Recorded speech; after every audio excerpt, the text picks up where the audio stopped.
I feel like uni's the best place to figure out what you want to do. A lot of people think, okay, you're at uni, you know what you want to do because you've got the course. Yeah. Not the case. True. I know. Uni's a really good space to figure out what you want to do. Even after uni. Yeah. Don't worry if you don't know what you want to do.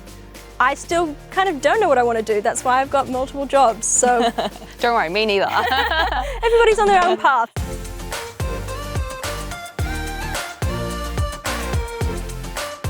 Hi everyone, we have Claire with us today. Thanks for sitting on this tree with me. We found an excellent location. So I think to start, we're going to do a little game and test your knowledge. Amazing.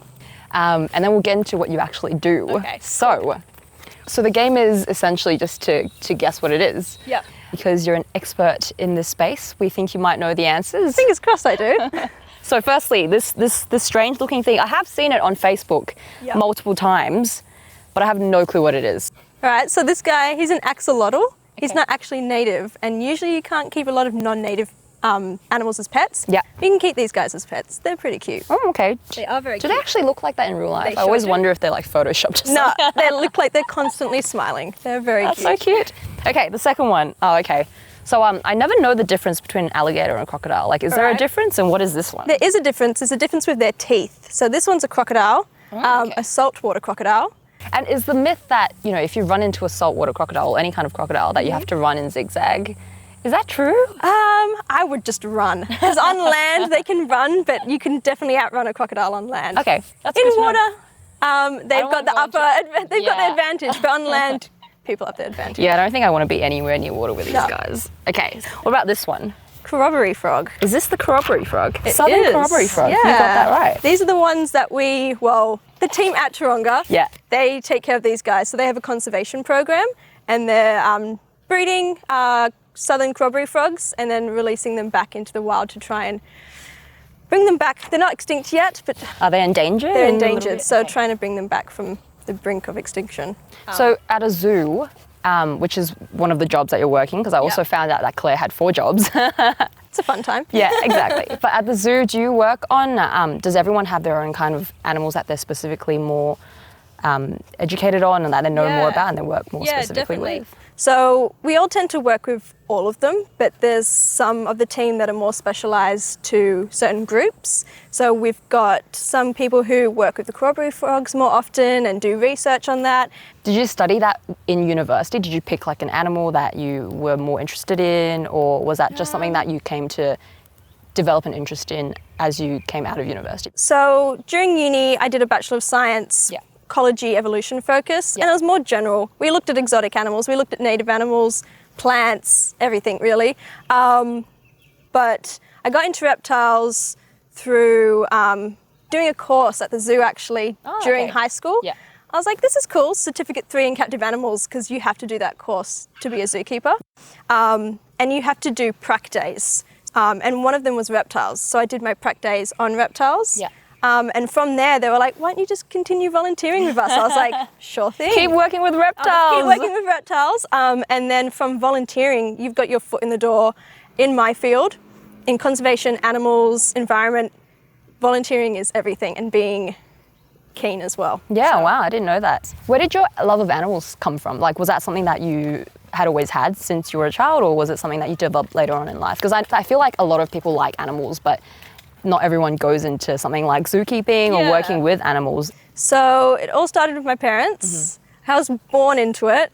My parents are in WIRES, which stands for Wildlife Information Rescue Education Service. That's a long it's a long one, so that's why they've made it WIRES. And it takes care of injured and orphaned wildlife.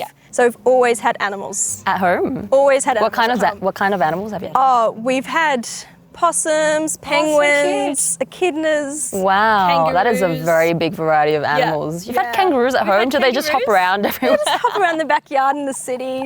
That's the one thing people are very shocked about. They're like, exactly. You live in the city, but you have kangaroos in your backyard. Yeah. It's You're really cool. living the stereotype when really people from am. overseas are like, do you have kangaroos in your backyard? And you're like, yeah, I really do. So then did you decide from very early on that you wanted to study science and become a zookeeper from like childhood? No, not at all. This is really weird. During high school, I was like, what am I going to study? Yeah. I love animals, and I never really thought about it too much until I got to year 12. where I was doing biology. I'm like, oh my gosh, I love this course so much. Mainly because of the teacher I had, because he just taught it so enthusiastically. And I just fell in love with biology and was like, this is obviously what I have to study at uni, because you can do animal-related things with it, and I love the course as well. So, you also mentioned, Claire, that you had 4 jobs. So what are they at the moment? One of them is being a zookeeper at Taronga Zoo, obviously. And what are the other 3? So the other 3, there's another one at Taronga Zoo, a uni demonstrator. So I teach uni students. And then my other ones are at Australian Museum doing Frog ID. Yeah. So that what is app, that? It's an app you can download on your phone, and you go out, and if you hear any frogs, or if you think you hear frogs, because sometimes crickets can sound like frogs, doesn't matter. I wouldn't be able to tell. But you record them on your phone, send them in to us. It doesn't work like Shazam. It doesn't just automatically say, this is the frog you've got. We're sitting behind the screen and figuring out what species you've recorded. So are they just frogs in the wild that we're trying to discover, or what is the intention behind having Frog ID? Frogs in the wild. Yeah. So the main thing is to find out the distribution of different species and how well they're going as well. Just getting a map of where all the species are and how well they're doing. Yeah. Yeah. What would your tips be, Claire, for someone who is looking to turn a passion into a career? Obviously for you that's been working with animals, and then you went on to study a science degree at university. Yeah. Do you have any tips and tricks for people who are interested, whether that's the same field or different? Yeah, definitely. So I feel like my experience can be generalized to any field. I've done a lot of volunteering. So volunteering is the main thing that I did during uni. Yeah. I didn't want to finish uni with just a degree. I wanted to finish uni with my degree and a lot of experience to back it up as well. I feel like uni is the best place to figure out what you want to do. A lot of people think, okay, you're at uni, you know what you want to do because you've got the course. Yeah. Not the case. True. I know. Uni's a really good space to figure out what you want to do. One specific event, which is a lot of fun, is the Science Festival, which is every August, and they're always looking for volunteers. Yeah. Really good one to do, shows science communication, and that's kind of where science is going as well. So you've got your science degree and you know a lot about science, you've got all this knowledge, but scientists now need to be able to communicate their science because it tends to be stuck within the science community. And we're not so good at getting it out there to the general public and saying, look, this is what's happening, this is what needs to happen. So being able to communicate science, if you can get any volunteer work in that field as well, would really help.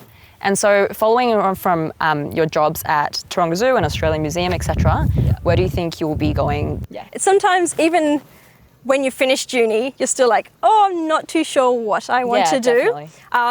That's why I think I've got so many different jobs, is to try and suss out what kind of area I like to be in and also what organizations you like to work for as well.